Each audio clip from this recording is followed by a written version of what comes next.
अब हमने इसका जो सेकंड स्टेप है यूरिन फॉर्मेशन, उसको समझना है। यूरिन फॉर्मेशन, अगर हम किडनी की बात करेंगे, यूरिन फॉर्मेशन किडनी में होता है और किडनी का स्ट्रक्चर हमने पढ़ा हुआ है, क्योंकि किडनी में उसके स्ट्रक्चर होते हैं जिसमें कॉर्टेक्स होता है, मेडुला होता है, ये सब चीजें हमने पढ़ी हुई है।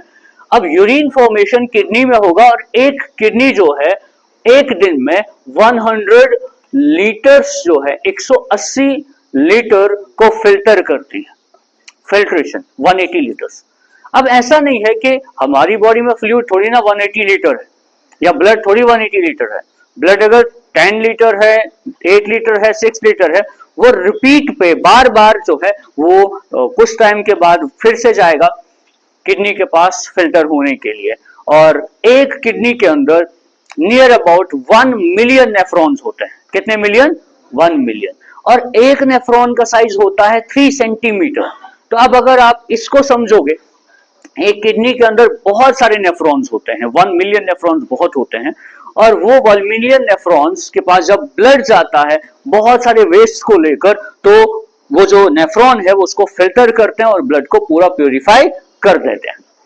अब यूरिन फॉर्मेशन जो है, जो यहां पर होती है 180 लीटर यूरिन जो है, 180 लीटर ब्लड जो है फिल्टर होता है, फ्लूइड फिल्टर होता है, उसमें से यूरिन कितना होता है एक डे का, यानी इन 24 आवर्स 1.5 लीटर ये यूरिन होता है, 1.5 लीटर। इसका ये मतलब है 180 लीटर में से अगर अप्रोक्सीमेटली 180 लीटर हम मानते हैं, 178.5 लीटर जो है वो वापस रीअब्सॉर्ब होता है फ्लूइड, और सिर्फ 1.5 लीटर जो फ्लूइड है in the form of urine body से एक्सपेल आउट होता है। समझ रहे हो? तो majority of the fluid is reabsorbed by the nephrons और उसको वापस से बॉडी में भेज देते हैं। वो हम पढ़ेंगे कि डाइल्यूट यूरिन कब होता है और जो एसिडिक यूरिन है कब होता है। यूरिन का जो पीएच है it normally ranges from 6 to 8। Urine का जो पीएच है इट रेंजेस फ्रॉम 6 to 8, 6 से 8 के बीच में। इसका मतलब है sometime it may be acidic, sometimes it may be neutral and sometimes it may be basic. That depends on the food जो आप खाना खाते हो, वो उस पर डिपेंड करता है, जैसा आप खाना खाते हो। जैसे वीगन डाइट जो होती है, जो वेजिटेरियन लोग होते हैं, उनका जो यूरिन होता है that is slightly towards the neutral and basic. और जो मोस्टली नॉन वेज चीजें ज्यादा खाते हैं और फ्रूट्स जो ज्यादा खाते हैं, उनका जो यूरिन है उसका पीएच जो है नॉर्मली एसिडिक की तरफ होता है, क्योंकि फ्रूट जो हम खाते हैं फ्रूट में ज्यादा एसिड्स होते हैं। हर एक फ्रूट में अगर आप देखोगे, जैसे सिट्रिक एसिड है, कहीं मैलिक एसिड है, कहीं और एसिड्स है, तो डिफरेंट डिफरेंट एसिड्स उनमें होते हैं। अब यूरिन फॉर्मेशन कैसे होती है, कहां पर कितना यूरिन बनता है, 3 सेक्शन में डिवाइड है। ग्लोमेरुलर अल्ट्राफिल्ट्रेशन, फर्स्ट 3 पॉइंट्स हैं इसके जो हमने डिस्कस करने। फर्स्ट है ग्लोमेरुलर, ग्लोमेरुलर अल्ट्रा फिल्ट्रेशन, पहला आएगा ग्लोमेरुलर अल्ट्रा फिल्ट्रेशन। सेकंड जो है ट्यूबुलर रीअब्जॉर्प्शन और ट्यूबुलर सिक्रीशंस, 2 और पॉइंट है। ट्यूबुलर रीअब्जॉर्प्शन, ट्यूबुलर रीअब्जॉर्प्शन, और लास्ट में है ट्यूबुलर सिक्रीशन, ट्यूबुलर सिक्रीशन। अब अगर आप अपने नोट्स को देखोगे, आपके नोट्स में काफी डिटेल्ड प्रोसेस है, ठीक है। अब जितने पॉइंट्स मैं आपको यहां समझाऊंगा, आपको उतने पॉइंट्स समझने हैं, वो याद रखने हैं, बस उतने ही पॉइंट्स एग्जाम में लिखने हैं, उससे ज्यादा आपको और ज्यादा लिखने की जरूरत नहीं है, ठीक है। ग्लोमेरुलर अल्ट्राफिल्ट्रेशन क्या होता है, ट्यूबुलर रीअब्जॉर्प्शन और ट्यूबुलर सिक्रीशन, 3 पॉइंट्स पढ़ने। पहला ग्लोमेरुलर अल्ट्राफिल्ट्रेशन, हमारे पास एक डायग्राम था इसमें, वो एक भी आज नहीं है इसमें, चलो हम यहां पर खुद ही बना लेते हैं। पहले हम ग्लोमेरुलर अल्ट्राफिल्ट्रेशन समझते हैं। हमने नेफ्रॉन का स्ट्रक्चर देखा था, और जो नेफ्रॉन का स्ट्रक्चर है उसमें ये एक स्ट्रक्चर होता है जिसको बोमेन्स कैप्सूल कहा जाता है, और इसके बाद ये थोड़ा सा ट्यूबुलर स्ट्रक्चर होता है, और ये होगा लूप ऑफ हैनल। हमें पता है कि इसका ऊपर वाला पोर्शन थोड़ा थिक होता है और नीचे वाला पोर्शन थोड़ा थिन होता है।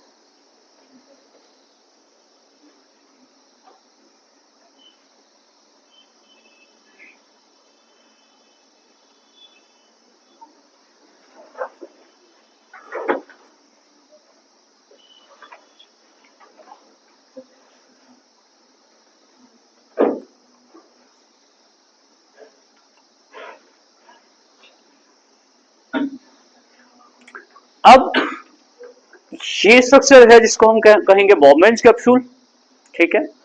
यहां पर ये जो होता है इसको कहेंगे पीसीटी, प्रॉक्सिमल कन्वोल्यूटेड ट्यूब्यूल। इसको कहेंगे DCT, distal convoluted tubules.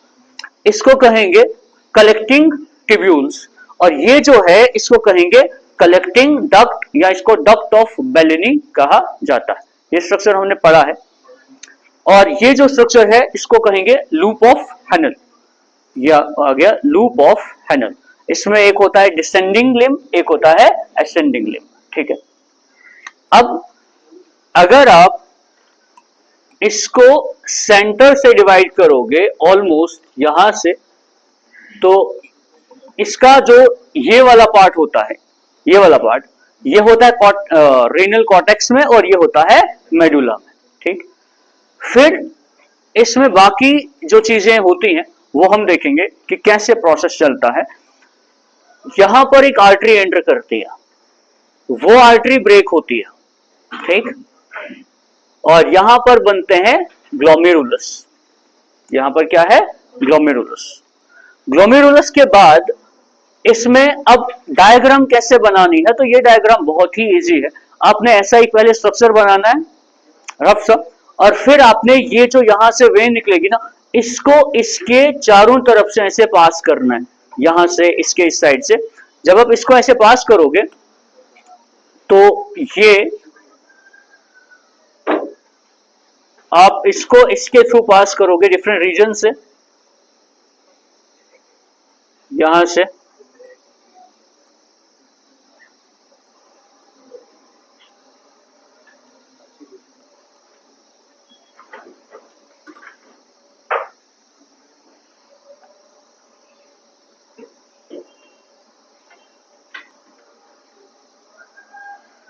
For example ये ऐसे।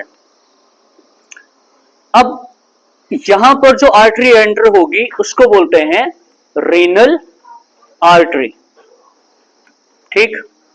ये आ गया बोमेन्स कैप्सूल, ये आ गया ग्लोमेरुलस, है ना।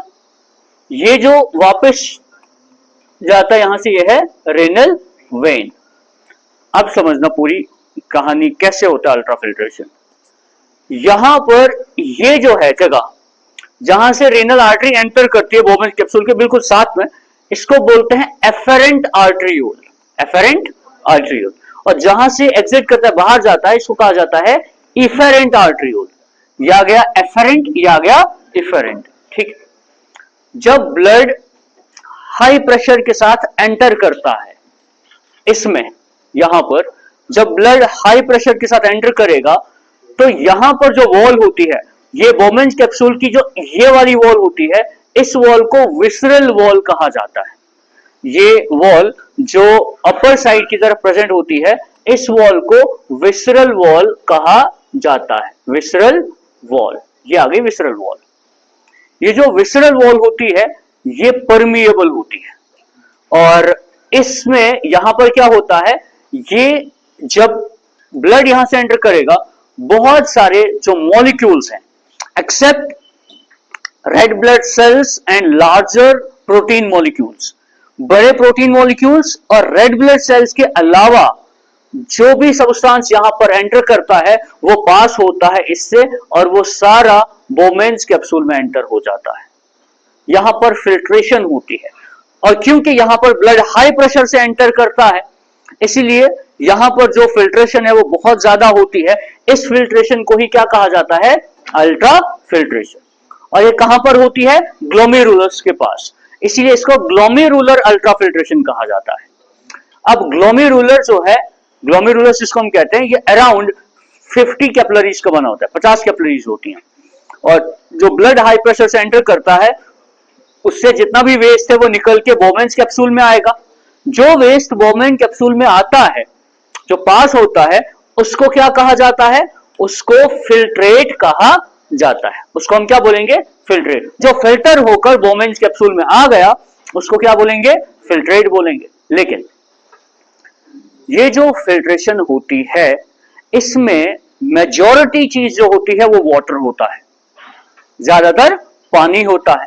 अब पानी के साथ क्या चीजें होंगी? इसमें रेड ब्लड सेल्स नहीं होते हैं।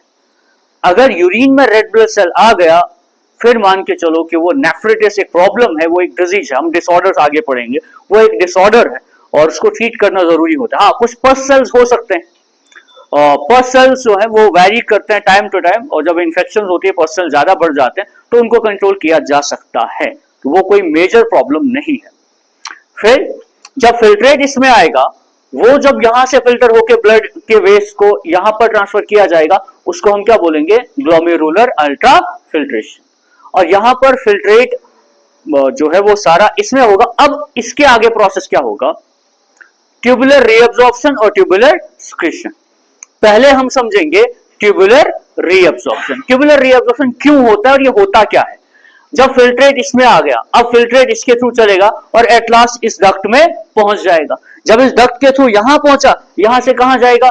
यहां से जो है वो पेल्विस के थ्रू यूरेटर में जाएगा और यूरिनरी ब्लैडर में स्टोर हो जाएगा।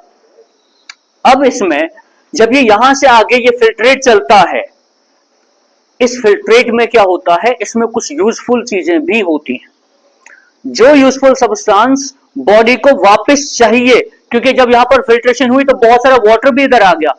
अब वाटर को रीअब्सॉर्ब करना है, वापस ले लेना है। अब सिर्फ वाटर को ही रीअब्सॉर्ब नहीं करना है, अगर सोडियम की कमी है बॉडी में उसको वापस लेना है, अगर क्लोरीन की कमी है उसको रीअब्सॉर्ब करना है, विटामिन सी की अगर कमी है उसको रीअब्सॉर्ब करना है। बहुत सारी चीजें हैं जिनको रीअब्सॉर्ब किया जाता है। इवन यूरिया को रीअब्सॉर्ब किया जाता है। तो बहुत सारी चीजें हैं, कहीं पर जो है सोडियम रीअब्सॉर्ब किया जाता है, कहीं वाटर, कहीं और बाकी चीजें, और कहीं पर carbonate ions H2CO3 carbonic acid, तो वो भी जो है वो रीअब्सॉर्ब बहुत सारी जगह पर किया जाता है। गुड, थोड़ी देर रुको। अब ट्यूबुलर रीअब्सॉर्प्शन जो है, जो यहां से रीअब्सॉर्ब होके वापस, जैसे कुछ चीजें यहां पर आ गई वो यहां से रीअब्सॉर्ब होके इसमें चली जाएंगी, कुछ चीजें पीसीटी से रीअब्सॉर्ब हो जाएंगी, कुछ चीजें लूप ऑफ हैनल से रीअब्सॉर्ब हो जाएंगी, कुछ चीजें डीसीटी से एब्जॉर्ब हो जाएंगी और कलेक्टिंग ट्यूब्यूल से एब्जॉर्ब होंगी। कुछ चीजें यहां से एब्जॉर्ब होके ब्लड में वापस जाएंगी, कुछ चीजें लूप ऑफ हैनल से एब्जॉर्ब होकर ब्लड में वापस जाएंगी, कुछ डीसीटी और कलेक्टिंग ट्यूब्यूल से इसमें जाएंगी और वो ब्लड के थ्रू वापस बॉडी में चली जाएंगी। तो जो यूजफुल सब्सटेंसेस हैं, जो PCT, loop of Henle, DCT, collecting tubule में रीअब्जॉर्ब होकर ब्लड में वापस पहुंच जाती हैं, उसको हम बोलते हैं ट्यूबुलर रीअब्जॉर्प्शन। अब यही हमने समझना है कि ट्यूबुलर रीअब्जॉर्प्शन पीसीटी में किस किसका होता है और डीसीटी में किसका होता है, कलेक्टिंग ट्यूब्यूल में किसका होता है, लूप ऑफ हैनल में किसका ट्यूबुलर रीअब्जॉर्प्शन होता है। ट्यूबुलर